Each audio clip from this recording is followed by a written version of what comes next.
Moi, j'aimerais commencer par ce que M. Kadima a dit. S'il vous plaît, M. Martin Fayolo, nous avons vu qu'il y a beaucoup de gens qui ont levé les candidats qui ont levé les doigts. Est-ce qu'on peut établir le principe, nous ne sommes pas les CESAC, est-ce qu'on peut aller par exemple, 3 minutes ou 5? Je vais vous poser des questions liées à la CENI, je ne vais pas aller ailleurs. Merci. Mais je vais commencer par dire, Père, pardonne M. Kadima et les membres de la CENI pour leur volonté de mener un processus électoral opaque. Et Père, merci d'avoir fait que leur crime ne soit pas parfait. Je vais commencer par là, parce que nous sommes venus ici, comme dit Augustin Matata, par politesse. Ce n'est pas ça ce que nous avons demandé. On vous a demandé une réunion entre les candidats présidents de la République et la CENI pour se fixer, se convenir des règles du jeu. Et vous venez ici comme si vous amenez les écoliers, vos écoliers au zoo et leur dire voici les espèces d'animaux qui existent dans le monde. Non. Ça c'est quoi exactement ça? Mais regardez, M. Kadima, membre de la CENI, voilà les rapports des 68 pages de l'OIF. Voilà comment l'OIF fait la synthèse. En 3 lignes, on dit ceci: un fichier électoral inclusif, c'est le fichier de 2018, exhaustif et actualisé, mais perfectible, et donc nécessitant des améliorations et a fait l'objet des recommandations à court et moyen terme en vue notamment de son affichage provisoire pour permettre d'aboutir à des listes électorales définitives conformément à la loi. 68 pages. Vos amis ont fait un audit, ça, que j'ai ici, c'est torchon de 137 pages. 137. Il n'y a rien. Dans ces documents, il n'y a même pas le nombre d'électeurs qui ont été enregistrés par la CENI. Il n'y a pas une recommandation pertinente. La recommandation qu'ils ont donnée, veillez donner au candidat, au candidat président de la République une liste expurgée pour, monter la confiance. Et vous ne l'avez pas fait. Vous ne l'avez pas fait. Le 30 juin, vous nous avez dit que vos auditeurs ont demandé de donner des listes. Je vous avais dit que c'était une exigence légale. Allez consulter les articles 6 et 8 de la loi électorale. Donc, nous sommes là, nous sommes venus ici, et vous nous présentez cela.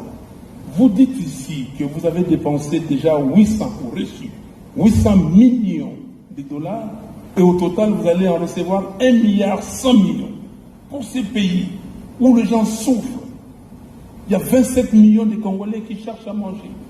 On cherche de l'argent, on ne trouve pas. Vous dépensez de l'argent pour faire des atlas. Ici, je ne sais pas quel marché, qui a gagné ces marchés, et venir ici nous présenter ces documents. Monsieur Kadima, les fichiers électoraux, c'est l'essentiel, c'est la base des élections. La question que je vous pose, est-ce que nous irons aux élections avec 43 955 181 électeurs ou comment?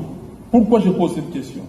Aujourd'hui, vous avez recommencé le processus d'enrôlement des électeurs.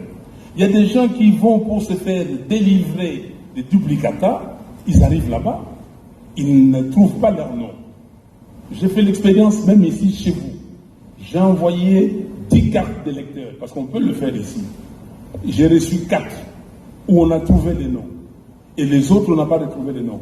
Et à la cité, quand on ne retrouve pas les noms, on demande à ces requérants de remplir une nouvelle fiche.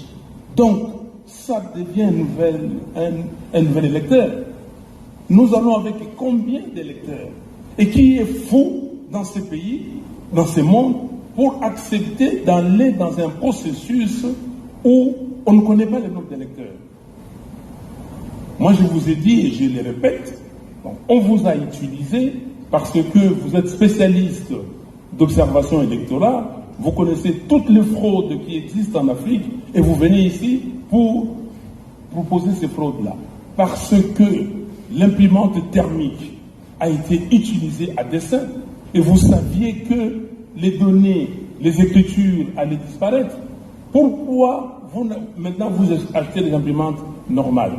Donc, Je vous pose une question. Dites-nous, à la date d'aujourd'hui, dans combien d'antennes vous avez déployé cette liste?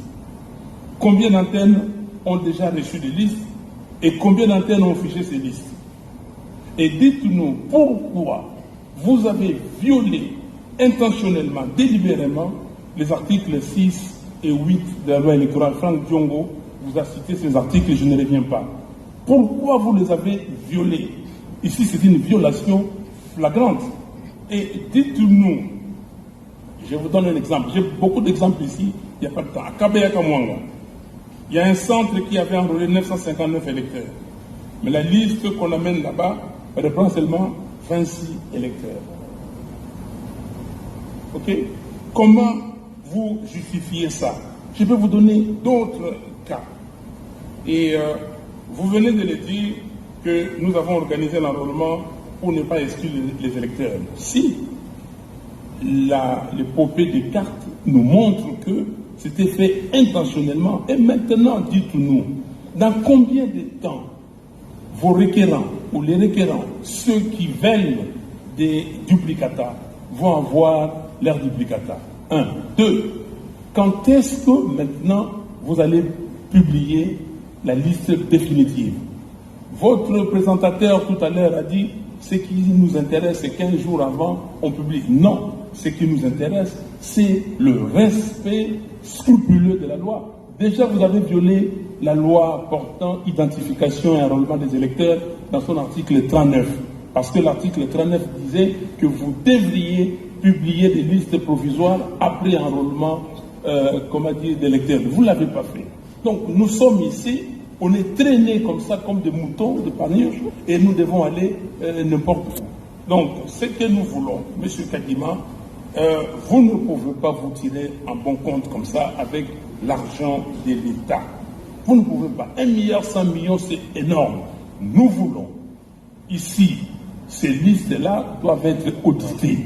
Nous voulons que vous nous présentiez, s'il vous plaît, les fichiers électoraux. Le fichier ne peut pas être corrompu. C'est l'élément essentiel du vote. On va aller voter comment? Donc, beaucoup de gens ici vont dans les centres, ils ne trouvent pas leur nom.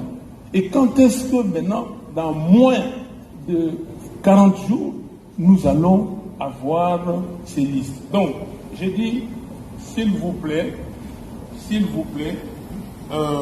vous-même, vous l'avez dit, ce n'était pas pour exclure les électeurs, mais vous avez exclu les électeurs.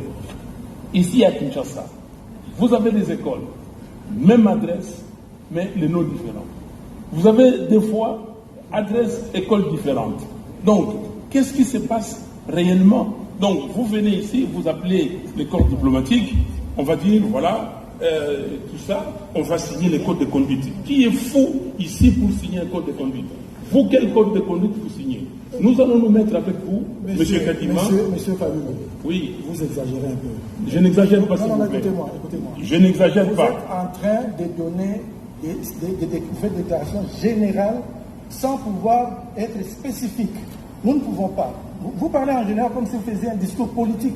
Il faut nous donner des éléments concrets. Est-ce que vous êtes sérieux? Nous avons publié la liste justement provisoire pour que les gens viennent nous montrer les défaillances. Mais vous, comme vous êtes dans un élan politique, vous êtes en train de citer des choses sans donner des détails. Non, mais je vous donne des détails, M. Kadima. Moi, je vous donne des détails, s'il vous plaît. Exagérez. Je n'exagère pas, je vous donne des détails. Je vous ai dit, est-ce que l'audit que j'ai montré ici, c'est pas le détail? Votre discours-là ne tient pas. Non. Vous appelez un document un torchon, oui. En même temps vous recourez aux recommandations de ce document. Vous vous contredisez. Non, je ne me contredis pas, je ne recours pas. Il faut arrêter ça. Les recommandations, c'est les recommandations de l'audit de l'OIF. Et je vous ai dit que dans votre document, il n'y a aucune recommandation pertinente. Donc, s'il vous plaît, nous devons nous mettre d'accord. Vous utilisez l'argent de l'État et je vous ai donné des données précises, des éléments précis. Il faut que vous répondiez précisément. Merci. Merci.